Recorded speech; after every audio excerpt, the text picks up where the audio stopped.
ಇನ್ನು ರಾಜಕಾರಣಿಗಳು ಕೆಲವೊಂದು ಸಲ ಕೊಡುವಂಥ ಸ್ಟೇಟ್ಮೆಂಟ್ಗಳು ನಾನಾ ಅರ್ಥವನ್ನು ಕಲ್ಪಿಸಲಿಕ್ಕೆ ಅದು ಸಾಧ್ಯವಾಗಿರ್ತವೆ. ಈಗ ರಾಜ್ಯಕ್ಕೆ 3ನೇ CM ಅನ್ನುವಂತಹ ಮಾತುಗಳು ಈಗ ಕೇಳಿ ಬರ್ತಾ ಇದೆ. ಈಗಷ್ಟೇ DK ಶಿವಕುಮಾರ್ CM ಆಗಿ ಅಧಿಕಾರದ ಚುಕ್ಕಾಣಿಯನ್ನು ಹಿಡಿದಿದ್ದಾರೆ. ಅಷ್ಟು ಬೇಗಲೇ 3ನೇ CM ಯಾರು? ಯಾಕೆ ಈ ವಿಚಾರಗಳು ರಾಜಕೀಯ ಪಡಸಾಲೆಯಲ್ಲಿ ಈಗ ಹಾಗಾದರೆ ಚರ್ಚೆ ಆಗ್ತಾ ಇದೆ? ನೋಡಿ, ಯೋಗ್ಯ ವ್ಯಕ್ತಿಗಳೇ ವಿಧಾನ ಪರಿಷತ್ಗೆ ಬರಬೇಕು. ಹಾಗಾದರೆ ಈಗ ಬಂದವರೆಲ್ಲ ಏನು ಅಯೋಗ್ಯರ? ಹಾಗಾದರೆ BJPಯ ರಾಜ್ಯಾಧ್ಯಕ್ಷರ ಹೇಳಿಕೆಯ ಒಳಮರ್ಮ ಏನು? ಹಾಗಾದರೆ ಬೆಂಗಳೂರಿನಲ್ಲಿ ಸ್ಟೇಟ್ಮೆಂಟ್ ಕೊಟ್ರಲ್ಲ, ರಾಜಕೀಯ ಚಪಲ ತೀರಿಸ್ಕೊಳ್ಳಲಿಕ್ಕೆ ಪರಿಷತ್ಗೆ ಬರ್ತಾ ಇದ್ದಾರೆ. ಹಣದ ಅಹಂಕಾರ, ಗೆಲುವಿನ ಭ್ರಮೆಯಿಂದ ಸ್ಪರ್ಧೆ ಮಾಡ್ತಾ ಇದ್ದಾರಂತ BJP ರಾಜ್ಯಾಧ್ಯಕ್ಷ BY ವಿಜಯೇಂದ್ರ ಹೇಳಿಕೆ ಕೊಟ್ಟಿದ್ದಾರೆ. ಯೋಗ್ಯರಿಗೆ ಮಾತ್ರ ಅವಕಾಶ ನೀಡಿ ವಿಜಯೇಂದ್ರ ಅವರ ಹೇಳಿಕೆ ರಾಜಕೀಯ ಪಡಸಾಲೆಯಲ್ಲಿ ಹೊಸ ಸಂಚಲನವನ್ನೇ ಸೃಷ್ಟಿ ಮಾಡ್ತಾ ಇದೆ. ಸಾಕಷ್ಟು ರಾಜಕಾರಣಿಗಳ ಹೇಳಿಕೆ ಒಂದು ಅರ್ಥ ಹಲವು ಆಯಾಮಗಳನ್ನು ಪಡ್ಕೊಳ್ತಾ ಇರ್ತದೆ. ಯೋಗ್ಯ ವ್ಯಕ್ತಿಗಳು ಅಂದರೆ ಯಾರು? ಹಾಗಾದರೆ ಈಗ ಇರೋರೆಲ್ಲ ಅಯೋಗ್ಯರ? ಈಗ ಮೊನ್ನೆ ಪರಿಷತ್ತು ಚುನಾವಣೆ ಆಯಿತು, 7 ಸ್ಥಾನಕ್ಕೆ 8 ಜನ ಅಭ್ಯರ್ಥಿ ನಿಂತಿದ್ದರು. BJPಯ ಇಬ್ಬರೂ ಅಭ್ಯರ್ಥಿಗಳು ಗೆದ್ದು ಪರಿಷತ್ ಪ್ರವೇಶ ಮಾಡಿದ್ದಾರೆ. ಕಾಂಗ್ರೆಸ್ನ 5 ಜನ ಅಭ್ಯರ್ಥಿಗಳು ಗೆದ್ದು ಪರಿಷತ್ ಪ್ರವೇಶವನ್ನು ಮಾಡಿದ್ದಾರೆ. JDSನ ಒಬ್ಬ ಅಭ್ಯರ್ಥಿ ಅವರು ಸೋತಿದ್ದಾರೆ. ಇಲ್ಲಿ ಅಡ್ಡ ಮತದಾನ ಆಯಿತು. ಸಾಕಷ್ಟು ರಾಜ್ಯ BJP ಪಾಳ್ಯದಲ್ಲಿ ತಲ್ಲಣ ಸೃಷ್ಟಿಯಾಗ್ತಾ ಇದೆ, ಸಂಚಲನ ಸೃಷ್ಟಿಯಾಗ್ತಾ ಇದೆ. ಈ ಎಲ್ಲ ಬೆಳವಣಿಗೆಗಳ ನಡುವೆನೇ ಧರ್ಮಸ್ಥಳದ ಆಣೆ ಪ್ರಮಾಣದ ವಿಚಾರವನ್ನು ಕೂಡ ವಿಜಯೇಂದ್ರ ಪ್ರಸ್ತಾಪ ಮಾಡಿದರು. ಈಗ ರಾಜ್ಯಕ್ಕೆ 3ನೇ CM ಅನ್ನುವಂತಹ ವಿಚಾರ ಈಗ ಸಾಕಷ್ಟು ಚರ್ಚೆಗೆ ಗ್ರಾಸವಾಗ್ತಾ ಇರುವಂಥದ್ದು. ನೋಡಿ, DK ಶಿವಕುಮಾರ್ ಜುಲೈ 3ನೇ ತಾರೀಕು, ಮೊನ್ನೆ ಜುಲೈ 3ನೇ ತಾರೀಕಿಗೆ ಒಂದು ಮಂತ್ ಆಗುತ್ತೆ, ಒಂದೇ ಒಂದು ಮಂತ್ ಆಗುತ್ತೆ ಅವರು ಅಧಿಕಾರದ ಚುಕ್ಕಾಣಿಯನ್ನು ಹಿಡಿದು. ಆಲ್ರೆಡಿ ಈಗ ಸಾಕಷ್ಟು 3ನೇ CM ಬಗ್ಗೆ ವಿಚಾರ ಆಗ್ತಾ ಇದೆ. ಇನ್ನೊಂದು ಕಡೆ BJP ಪಾಳಿದ ಆಂತರಿಕ ವಿಚಾರ ಪ್ರಸ್ತಾಪ ಆಗ್ತಾ ಇದೆ. ಯಡಿಯೂರಪ್ಪ ಬೊಮ್ಮಾಯಿ ಉತ್ತಮ ಆಡಳಿತವನ್ನು ಈ ಹಿಂದೆ ನೀಡಿದ್ರು. ಕಾಂಗ್ರೆಸ್ನಲ್ಲಿ ಆಂತರಿಕ ಕಚ್ಚಾಟ ತಾರಕಕ್ಕೇರ್ತಾ ಇದೆ. ಸಂಪುಟ ವಿಸ್ತರಣೆ ವಿಳಂಬಕ್ಕೆ DK ವಿರುದ್ಧ ವಿಜಯೇಂದ್ರ ಈಗ ಕಿಡಿಕಾರ್ತಾ ಇದ್ದಾರೆ. DKಶಿ ಅಧಿಕಾರಾವಧಿ ಮುಗಿಯುವ ಮುನ್ನವೇ 3ನೇ CM ಬರಬಹುದು. ರಾಜ್ಯ ರಾಜಕೀಯದಲ್ಲಿ ಹೊಸ ಬಾಂಬನ್ನು ಈಗ ವಿಜಯೇಂದ್ರ ಹೇಳಿಕೆಯನ್ನು ಮಾಡಿದ್ದಾರೆ. ಆ 3ನೇ CM ಯಾರು?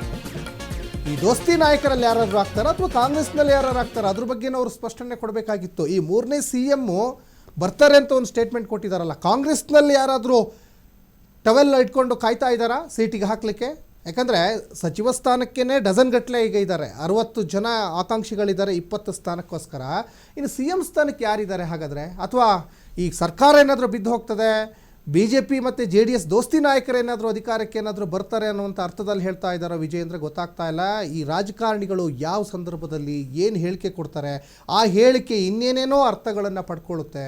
ಈ ರಾಜಕೀಯ ಅಂದ್ರೇ ಒಂಥರ ಚದುರಂಗದ ಆಟ ಇದ್ದಾಗೆ. ಈ ಚದುರಂಗದ ಆಟದಲ್ಲಿ ರಾಜಕಾರಣಿಗಳು ಕೊಡುವಂಥ ಸ್ಟೇಟ್ಮೆಂಟ್ಗಳು ಸಾಕಷ್ಟು ವಿವಿಧ ಆಯಾಮಗಳನ್ನು ಪಡ್ಕೊಳ್ಳುತ್ತೆ ಅನ್ನಲಿಕ್ಕೆ ವಿಜಯೇಂದ್ರ ಕೊಟ್ಟಿರುವಂಥ ಸ್ಟೇಟ್ಮೆಂಟ್ ಒಂದು ಬೆಸ್ಟ್ ಎಕ್ಸಾಂಪಲ್ ಅಂತಲೇ ಹೇಳ್ಬೋದು.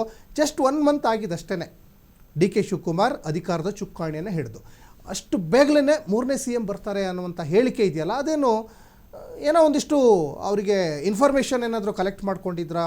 ಆ ಇನ್ಫಾರ್ಮೇಷನ್ ಮೇಲೆ ಏನಾದರೂ ವಿಜಯೇಂದ್ರ ಹೇಳಿಕೆ ಕೊಡ್ತಾ ಇದ್ದಾರೆ ಗೊತ್ತಾಗ್ತಾ ಇಲ್ಲ. ಯಾಕಂದರೆ ಅವರು BJP ರಾಜ್ಯಾಧ್ಯಕ್ಷರಲ್ವಾ, ಅವರಿಗೆ ರಾಜ್ಯದ ಆಗು ಹೋಗುಗಳ ಬಗ್ಗೆ, ಜೊತೆಗೆ ಆಡಳಿತಾರೂಢ ಕಾಂಗ್ರೆಸ್ ಪಕ್ಷದ ಬಗ್ಗೆ, ಜೊತೆಗೆ ತಮ್ಮದೇ BJP ಪಕ್ಷದ ಬಗ್ಗೆ, ಜೊತೆಗೆ ದೋಸ್ತಿ ನಾಯಕರ ಬಗ್ಗೆ ಎಲ್ಲವೂ ಕೂಡ ಆಳ ಅಗಲವನ್ನು ಅರ್ಥಂತಹ ವಿಜಯೇಂದ್ರ ಅವರಿಗೆ ಏನಾದರೂ ಫರ್ದರ್ ಇನ್ಫಾರ್ಮೇಷನ್ ಏನಾದರೂ ಬಂದು ಈ ರೀತಿ ಸ್ಟೇಟ್ಮೆಂಟ್ ಕೊಟ್ಟಿದ್ದಾರೋ ಗೊತ್ತಾಗ್ತಾ ಇಲ್ಲ. ಒಟ್ಟಿನಲ್ಲಿ 3ನೇ CM ಯಾರು, ಯಾವ ಪಕ್ಷ, ಇದನ್ನು ಕೂಡ ಅವರು ಸ್ಪಷ್ಟನೆ ಕೊಟ್ಟರೆ ಭಾಳ ಚೆನ್ನಾಗಿರ್ತಾ ಇತ್ತು. ಒಟ್ಟಿನಲ್ಲಿ ರಾಜ್ಯ ರಾಜಕೀಯದಲ್ಲಿ ದಿನಕ್ಕೊಂದು ಬೆಳವಣಿಗೆ, ಕ್ಷಣಕ್ಕೊಂದು ಬೆಳವಣಿಗೆ, ಸಾಕಷ್ಟು ಸಂಚಲನ ಸೃಷ್ಟಿಯಾಗ್ತಾ ಇದೆ. ಜೊತೆಗೆ ಕಾಂಗ್ರೆಸ್ ಪಾಳ್ಯದಲ್ಲಿ ಸಾಕಷ್ಟು ಜನ ಸಚಿವಾಕಾಂಕ್ಷಿಗಳು ಈಗ DK ಸಂಪುಟಕ್ಕೆ ಸೇರ್ಪಡೆ ಆಗಲಿಕ್ಕೆ ತುದಿಗಾಲಲ್ಲಿ ನಿಂತಿದ್ದಾರೆ.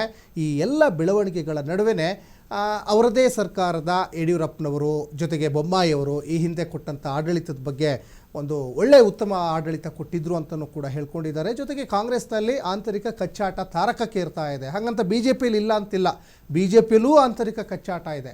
BJPಯಲ್ಲೂ ವಿಜಯೇಂದ್ರ ಅವರ ನಾಯಕತ್ವವನ್ನು ಪ್ರಶ್ನೆ ಮಾಡುವ ಒಂದು ದೊಡ್ಡ ಪಡೆನೇ ಇದೆ. ಇತ್ತೀಚೆಗೆ ಆಡಿಯೋ ಕೂಡ ವೈರಲ್ ಆಗಿತ್ತು, ಸದಾನಂದ ಗೌಡ್ರದ್ದು ಅಂತ ಹೇಳಲಾಗ್ತಾ ಇತ್ತು.